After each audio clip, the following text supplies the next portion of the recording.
بسم اللہ الرحمن الرحیم۔ السلام علیکم۔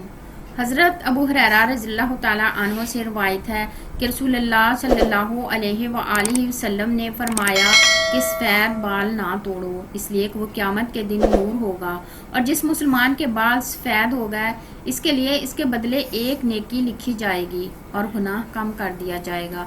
حضرت عثمان رضی اللہ تعالیٰ عنہ سے روایت ہے کہ رسول اللہ صلی اللہ علیہ وآلہ وسلم نے فرمایا، اللہ تبارک و تعالیٰ فرماتا ہے کہ جب میرا بندہ 40 سال کی عمر کا ہو جاتا ہے تو میں اس کو 3 قسم کے امراض سے محفوظ کر دیتا ہوں: جنون یعنی دیوانگی، جزام یعنی کوڑ جس میں ہاتھ چل جاتے ہیں، اور برس مراد جلد کے سفید داغ ہیں۔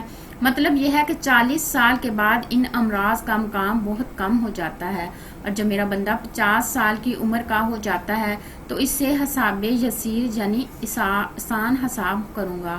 مطلب یہ ہے کہ 50 سال والے سے قیامت میں آسان حساب ہوگا، اور جب کوئی بندہ 60 سال کی عمر کا ہو جاتا ہے تو توبہ رجوع اللہ کو اس کا محبوب بنا لیتا ہوں۔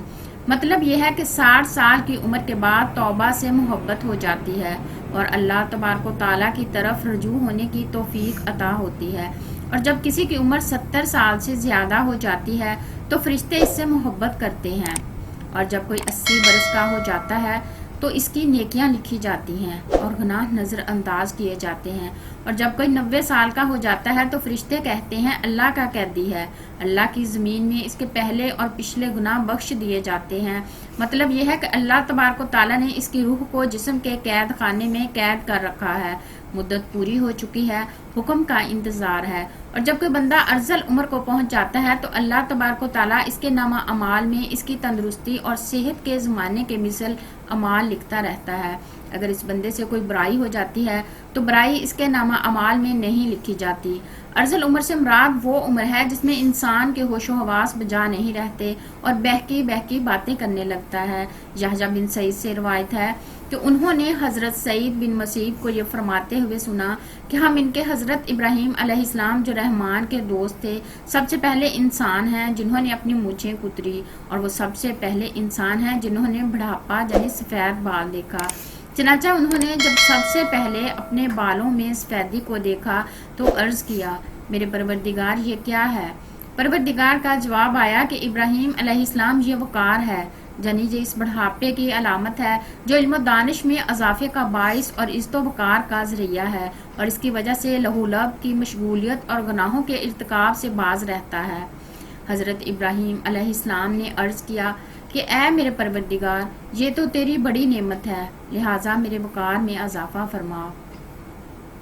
رسول اللہ صلی اللہ علیہ وآلہ وسلم نے فرمایا کہ جو شخص اسلام کی حالت میں یعنی حالت ایمان میں بڑھاپے کو پہنچا تو یہ بڑھاپا اس کے لیے قیامت کے دن نور ہوگا۔ ایک شخص نے عرض کیا کہ کچھ لوگ ان سفید بالوں کو کاٹ دیتے ہیں۔ آپ صلی اللہ علیہ وآلہ وسلم نے فرمایا کہ جس کا دل چاہتا ہے اپنے نور کو اکھاڑ دے۔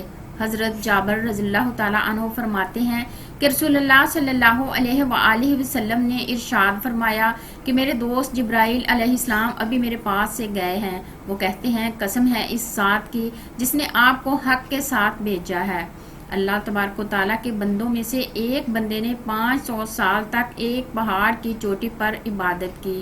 یہ پہاڑ سمندر کے بیچ میں ہے، یہ پہاڑ 30 مربع میل ہے، اس کے چاروں طرف سینکڑوں میل کا سمندر ہے۔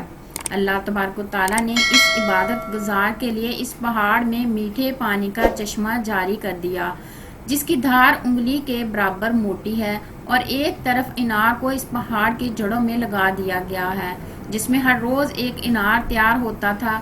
وہ اس پہاڑ سے اتر کر وضو کرتا اور انار کو کھا کر پھر خدا کی عبادت میں مشغول ہو جاتا۔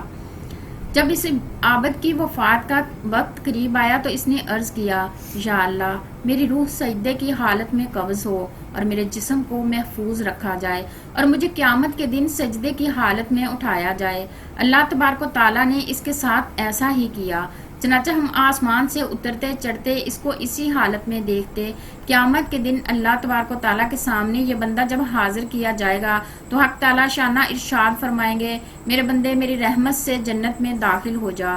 یہ عرض کرے گا، الہی میرے عمل کی وجہ سے ہی جنت کیوں نہیں؟ 2 دفعہ ایسا ہی ہوگا۔ اللہ تبارک و تعالیٰ فرمائے گا میری رحمت سے جنت میں داخل ہو جا، اور یہ عمل کا نام لے گا۔ اس وقت اللہ تبارک و تعالیٰ فرمائے گا کہ جو نعمتیں میں نے اس کو دی ہیں اور جو عمل اس نے کیا ہے اس کا حساب ہوگا، تو صرف آنکھ کی نعمت ہی کے بدلے میں 500 سال کی عبادت ختم ہو جائے گی، اور باقی جسم پر جو احسانات ہیں وہ فاضل اور زائد ہوں گے۔ ارشاد خداوندی ہوگا کہ میرے اس بندے کو آگ میں داخل کرو، بس وہ آگ کی طرف کھینچا چلا جائے گا۔ پھر وہ یہ کہے گا کہ اے رب مجھ کو اپنی رحمت سے جنت میں داخل کر دیجئے۔ ارشاد ہوگا اس کو لٹا لاؤ، پھر اسے حاضر کیا جائے گا۔ اللہ تبارک و تعالیٰ فرمائے گا اے میرے بندے تجھے کس نے پیدا کیا؟ تو یہ عرض کرے گا آپ نے پیدا کیا۔ پھر ارشاد ہوگا 500 سال تک عبادت کرنے کی طاقت کس نے دی؟ یہ کہے گا یا رب العالمین آپ نے۔ پھر اللہ تبارک و تعالیٰ فرمائے گا کہ پانی کی موجوں کے درمیان پہاڑ پر تجھ کو کس نے پہنچایا، اور کھارے پانی میں میٹھے پانی کا چشمہ تیرے لیے کس نے نکالا، اور انار کا درخت جو 1 سال میں 1 دفعہ پھل لگاتا ہے، رات دن میں اس کو 1 پھل دینے والا کس نے بنایا؟ اور جب تو نے عرض کی کہ میری جان سجدے کی حالت میں نکلے تو میں نے یہ بات بھی تیری پوری کر دی۔ یہ عرض کرے گا اے رب تو نے سب کچھ کیا۔ ارشاد خداوندی ہوگا یہ میری رحمت ہے اور میں اپنی رحمت سے تمہیں جنت میں داخل کرتا ہوں۔ حضرت جبرائیل علیہ السلام نے مجھ سے کہا اے محمد صلی اللہ علیہ وآلہ وسلم تمام اشیاء اللہ کی رحمت ہیں۔ اللہ سے دعا ہے کہ اللہ تعالی ہمیں بھی اپنی رحمت سے جنت میں داخل فرمائے، آمین ثم آمین۔